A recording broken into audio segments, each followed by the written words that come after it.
Mundo Político recebe hoje mais um pré-candidato ao governo de Minas. Nosso convidado é o senador e ex-governador Antônio Anastasia, do PSDB. Bem-vindo. Muito obrigado. Senador. Muito obrigado por senhor ter vindo. O seu campo político se fragmentou em Minas nos últimos anos. Até agora, sua pré-candidatura reuniu aí alguns partidos, se eu me corrigir se eu estiver errado, pelo menos 3 partidos, não é? Mas há as candidaturas do DEM, de Rodrigo Pacheco, e do PSB, de Márcio Lacerda, que estão colocadas, que em tese são candidaturas competitivas. O senhor foi buscar apoio desses aliados, né, que historicamente aliados? Em primeiro lugar, Vivi, eu queria agradecer muito a você, a direção da TV Assembleia, o convite que me foi formulado para estar aqui mais uma vez. Agradeço a oportunidade de debater esses temas tão importantes para o Brasil de hoje. E é verdade, na realidade, nas eleições municipais de 2016, aqui na capital, Belo Horizonte, que acaba refletindo um pouco todo o Estado, já houve uma certa, digamos assim, dispersão daquela base maior política que tivemos no Estado entre 2002 e 2014. Mas isso também é natural. O processo político é um processo dinâmico. Nós não podemos imaginar que alianças que foram feitas e bem-sucedidas no passado, elas serão eternas, porque cada partido quer também o seu protagonismo, cada partido quer a sua atuação. Isso é perfeitamente adequado e próprio do regime democrático. Agora, por evidente também, nesse momento, nós estamos construindo as pré-candidaturas e por isso mesmo a lei foi muito sábia em definir esse período até 15 de agosto como de pré-candidatura. Nós estamos em tratativas, não só com os partidos que já declararam apoio à nossa pré-candidatura, evidentemente não só o meu, o PSDB, mas também o PSD, o PSC, o PPS, o PTB, mas também com outros que estão nesse momento ainda com outras pré-candidaturas. Porque enquanto há uma pré-candidatura, ela não se consolidou ainda em candidatura. Claro, sempre com muito respeito, com muita estima e até amizade com candidatos colocados, como foi falado aqui o nome do deputado federal Rodrigo Pacheco, o ex-prefeito Márcio Lacerda. Sempre estivemos no mesmo campo político, temos ideias parecidas, semelhantes, temos a mesma origem, mas sempre, volto a dizer, com absoluto respeito e reconhecendo a legitimidade de cada qual para pleitear e colocar o seu nome, nós continuamos conversando. Existe possibilidade de o senhor conseguir reunir esses aliados? A possibilidade... Em torno da sua candidatura? A possibilidade, dizem que tudo é possível na política, né? A política é a arte da conversa, é a arte do entendimento. Mas eu, quer dizer, não vou dizer que é uma coisa possível, certa, mas é plausível e a conversa tem de existir. Eu acho que tanto de lá para cá como de cá para lá, nós temos de ter esse ambiente. Até porque, é bom lembrar, as eleições são em 2 turnos. Se essas conversas não se consolidem para o primeiro turno, elas devem se consolidar para o segundo turno. Nós estamos falando de um período de construção de candidatura, né? O senhor ainda está na fase da pré-candidatura. Uma preocupação, eu sei que o senhor já respondeu muito sobre isso, mas é um assunto que nós não podemos deixar de tratar. O senhor tem preocupação com a situação do senador Aécio Neves, que a situação dele com a justiça possa atingir o seu trabalho junto ao eleitor no Estado? Veja bem, Vivian, nós todos conhecemos e sabemos da trajetória do senador Aécio. Foi governador de Minas 2 mandatos, realizou aqui uma grande obra administrativa. Eu fui seu secretário, vice-governador, o sucedi como governador, pertencemos ao mesmo partido. Mas nesse momento o senador Aécio está dedicado à sua defesa nessas questões judiciais que você aqui apontou.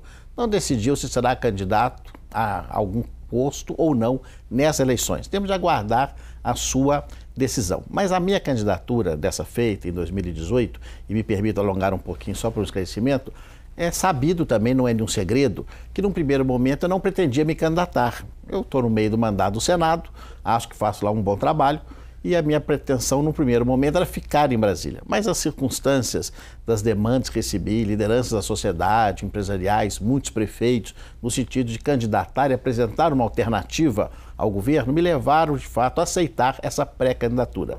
Mas sendo uma pré-candidatura com uma certa condição, digamos assim. Qual a condição? Que eu teria a liderança absoluta no seio desses partidos de compor a chapa, de liderar as alianças formais. Mesmo tendo originalmente sendo um afiliado político do senador. Não somos afiliados, nós somos aliados, né? Eu, na verdade, a minha carreira política, ela é, do ponto de vista administrativo, muito anterior, que eu Comecei na administração, tempo ainda do governador Hélio Garcia. Mas ao tempo do governador Aécio, eu tive uma grande oportunidade, como secretário, como vice-governador, de apresentar, de fato, trabalhar técnica e politicamente em projetos muito interessantes que deram bons resultados. Mas agora estamos numa fase nova, a fase nova no qual eu passo a ter a liderança e a responsabilidade exclusiva minha na condução das questões políticas dessa aliança que se forma. Como é que o senhor está vendo a questão dessa candidatura que, em Minas, se o PSDB mantiver a candidatura de Geraldo Alckmin, ser atrelada a essa candidatura presidencial? O que a gente está vendo é Geraldo Alckmin pouco competitivo, pelo menos até agora, não é? Tem aparecido aí em quarto, quinto lugar nas pesquisas. Essa é uma preocupação da campanha, da sua campanha? Não, não é uma preocupação, ao contrário, é até um estímulo. Que um dos temas que me motivou a candidatar ao governo de Minas, ou a lançar a minha pré-candidatura, foi exatamente a possibilidade de trabalhar pelo governador Geraldo Alckmin ao Palácio do Planalto. Por que motivo? Eu estou convencido, repito, convencido, que Geraldo Alckmin é o nome adequado para presidir o Brasil viver nos próximos anos. É um homem com equilíbrio, com serenidade, com calma, com o preparo de quem já foi governador de São Paulo 4 vezes, o maior estado da federação, isso não é brincadeira. Um homem extremamente sensível às questões sociais e que tem, volto a dizer, tranquilidade, equilíbrio, serenidade para, no momento de lutas que estamos tendo no Brasil, até de ódio sob certo aspecto, ter a calma de conduzir o Brasil nessa crise econômica que vivemos. É verdade que, nesse momento, nas pesquisas, ele não pontua bem.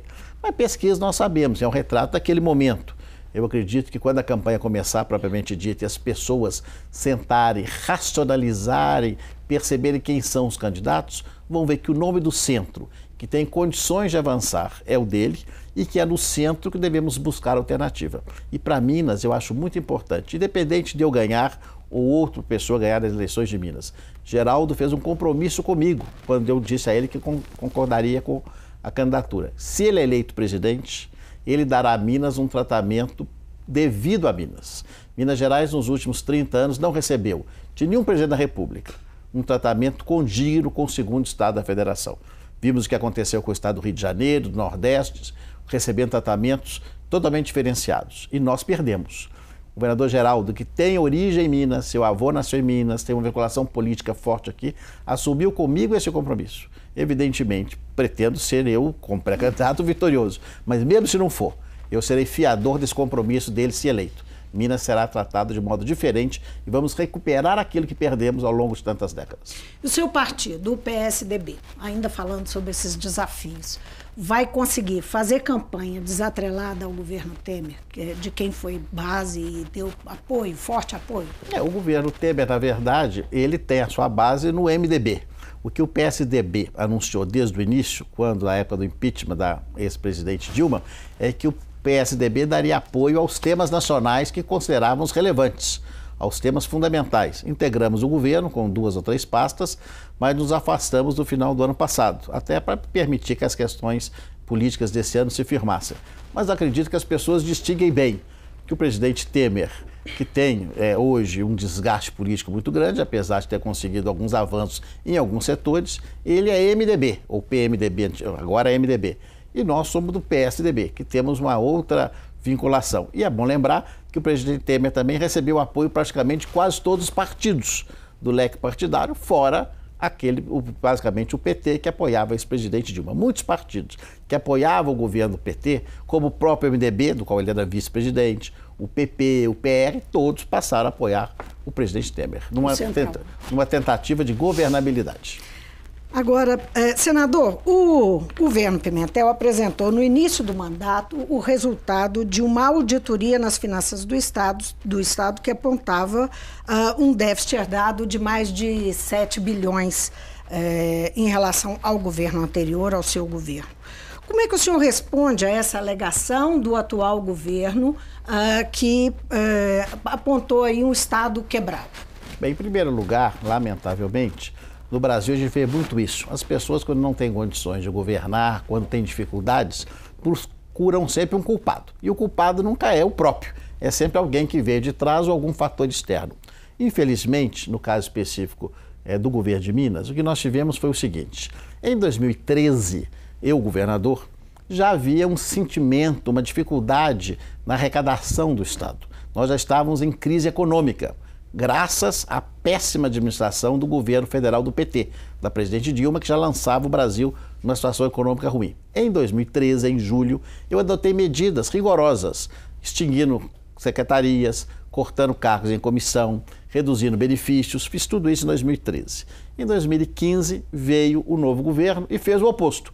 Criou secretarias, cargos comissionados, concedeu benefícios e, evidentemente, com a situação econômica, em vez de melhorar, piorando nacionalmente e Minas também se agravando, a situação chegou ao ponto que chegou. Se houvesse um déficit desse valor em janeiro de 2015, ele não teria condições de dar consequência ao governo, que nós pagamos tudo regularmente em dia. Como com déficit de 8 bilhões, pagamos salário, 13º, 14º, fornecedores, e ele pagou 2015 ainda o ano inteirinho normalmente e só foi ter dificuldades em 2016. Na verdade, o déficit de 2000, que era orçamentário em 2014, foi da ordem de 2 bilhões de reais.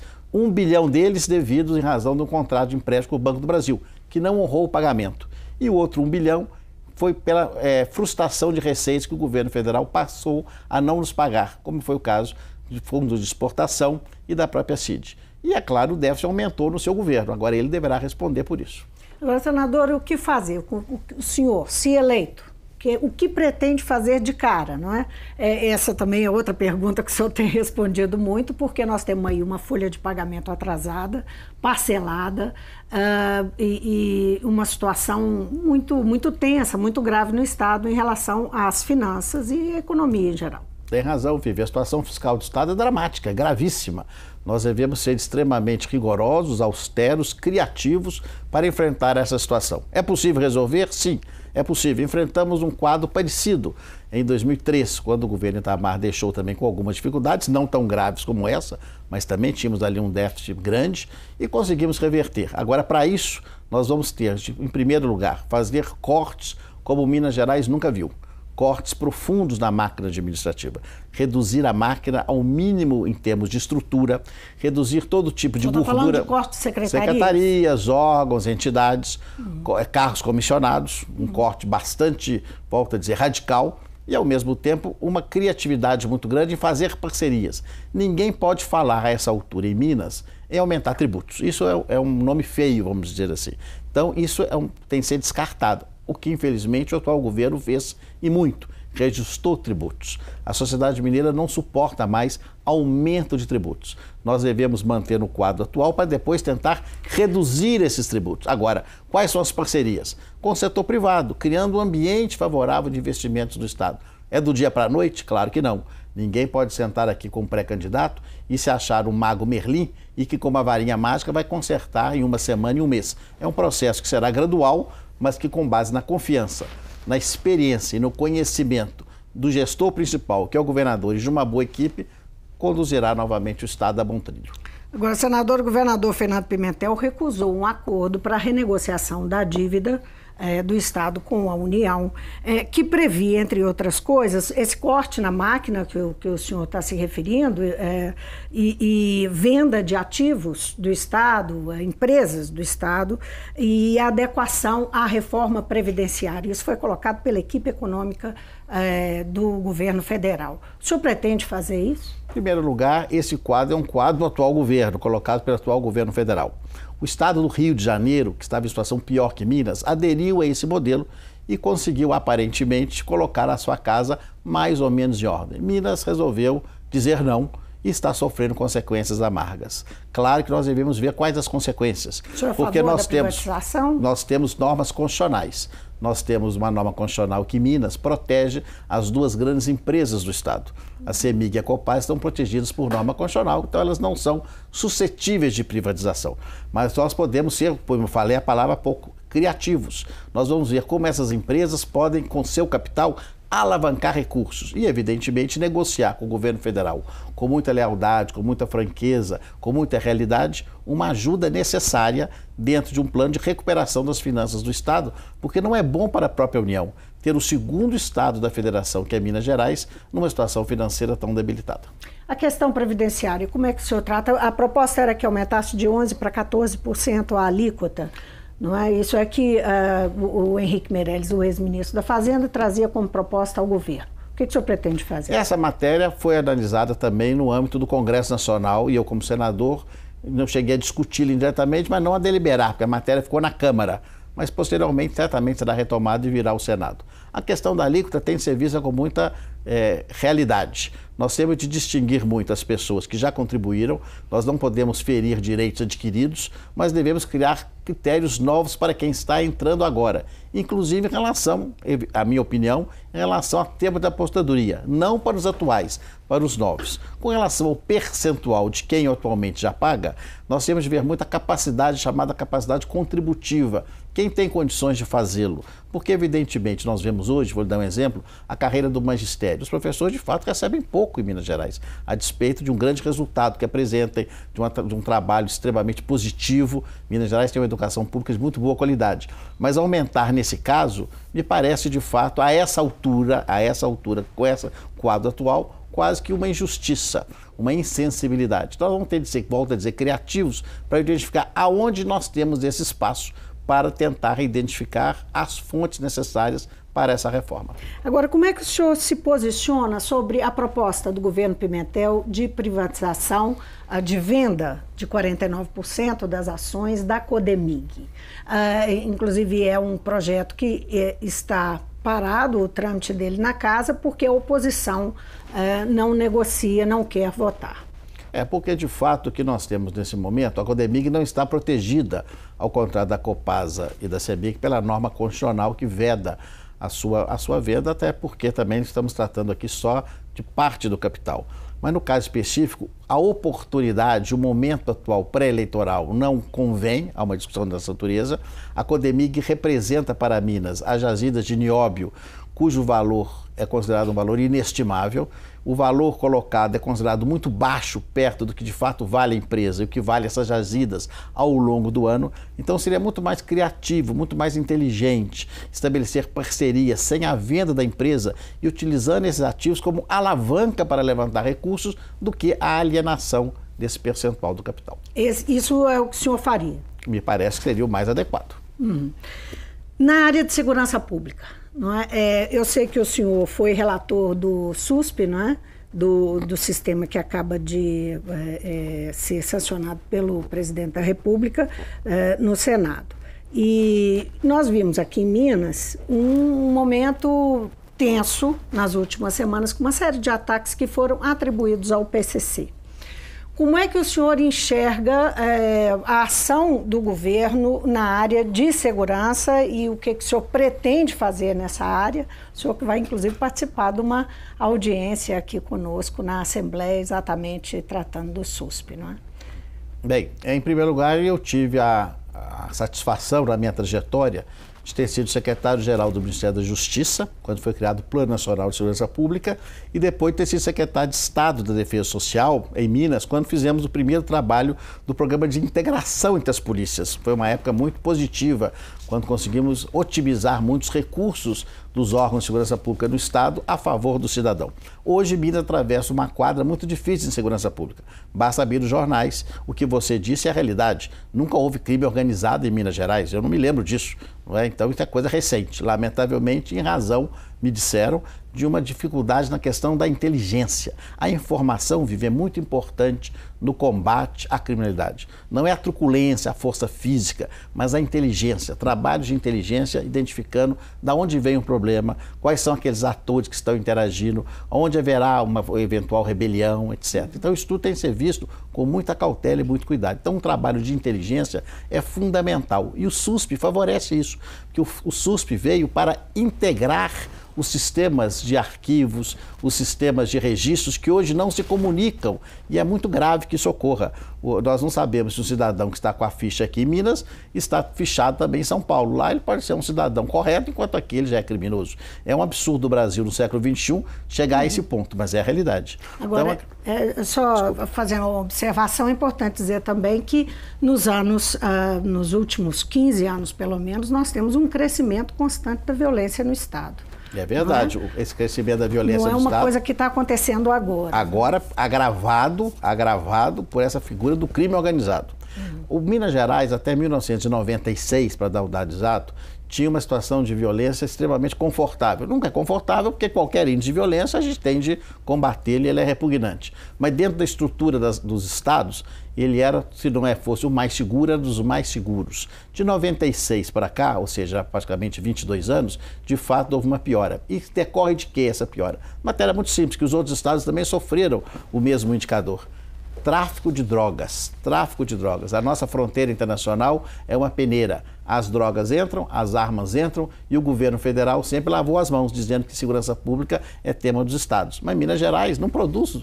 Aqui nós não temos produção de maconha, de cocaína, de crack, etc. Vem de fora como também de armas. Por isso é importante que haja esse combate, o SUSP ajuda, que mostre que a responsabilidade da coordenação é da União Federal. Eu vou terminar a entrevista perguntando para o senhor como é que o senhor está vendo a perspectiva para este ano eleitoral. Não é? Nós temos aí um ano de profunda crise política, nós temos um ano de incerteza sobre como esse jogo eleitoral vai seguir. Quer dizer, não sei se o senhor pensa assim, mas essa é uma percepção um pouco generalizada em relação a 2018. E uma profunda desconfiança do eleitor. Como é que o senhor vai para a rua pedir voto? Bem, você está certa. Hoje há, em relação ao eleitor, o eleitor desconfia, o eleitor não gosta da política, o eleitor vê os jornais e fica até com uma certa repugnância do mundo político. Mas só há uma solução para essa crise que vivemos, que é econômica, política, social e ética. E a saída é pela democracia, é através do voto. Por isso é fundamental, e eu sou otimista quanto a isso, que o eleitor, de todas as camadas, todas as regiões, ele tem condições, eu acredito no eleitor brasileiro, ele vai pesquisar quem é quem, o que sabe, o que fez, o que realizou, o que não realizou, ele é correto, incorreto, qual o seu patrimônio? Seu patrimônio condiz com a sua realidade, com o salário que recebeu como gestor público ao longo da sua vida, ele é uma pessoa que no seu meio é considerado uma pessoa correta. Então isso tudo o eleitor tem plenas condições hoje de pesquisar, de saber. Porque do contrário, se o eleitor lavar as mãos e falar não, eu não quero participar, eu não quero votar, vai permitir que pessoas tão somente vinculadas ao sistema político votem. Isso é muito negativo. Nós temos de estimular, debater para que toda a população vote. Nós vimos agora as eleições de Tocantins, 50% entre abstenção, nulos e brancos os votos. Isso é ruim, porque isso acaba deixando uma grande camada da população sem participação e torna um governo eleito um governo mais frágil. E aí nós não conseguimos superar as dificuldades, não conseguimos devolver o caminho da prosperidade e do desenvolvimento. A participação é fundamental e eu acabo sendo otimista, achando que apesar desse clima de antagonismo, rivalidade, essas críticas, até desse baixo nível das campanhas, o eleitor brasileiro, e o mineiro em especial, é sábio. Ele tem plenas condições de averiguar, pesquisar e decidir bem em quem vota. Agora, a comunicação com o eleitor não fica prejudicada com a falta do financiamento empresarial? Isso é uma novidade que as campanhas terão que enfrentar. Mas agora nós temos redes sociais gratuitas. Não há dúvida que a comunicação através do WhatsApp, por exemplo, que não custa nada, tornou-se um meio de comunicação muito rápido. A pessoa sabendo distinguir o que é a notícia falsa, a famosa fake news, da mentira e da verdade, e ele vai ter uma forma de acesso. O barateamento das campanhas foi muito adequado, porque o custo excessivo acabava criando estruturas desnecessárias, acabava dando origem a diversos desvios, e agora uma campanha mais austera, inclusive sinaliza com governos mais austeros, o que é positivo, e eu acho que não vai prejudicar. Nós temos não só na televisão, mas também nas redes sociais as condições de levar ao cidadão a informação necessária. Muitíssimo obrigada pela presença do senhor aqui hoje. Muito obrigado, Vivi. É um prazer, fico muito agradecido. E a todos os telespectadores da TV Assembleia, os meus cumprimentos. Eu conversei com o senador e ex-governador Antônio Anastasia, que é pré-candidato ao governo de Minas pelo PSDB. Essa entrevista faz parte da cobertura eleitoral da TV em 2018. É a TV Assembleia nas eleições com todas as vozes. Obrigada pela companhia e até o próximo Mundo Político.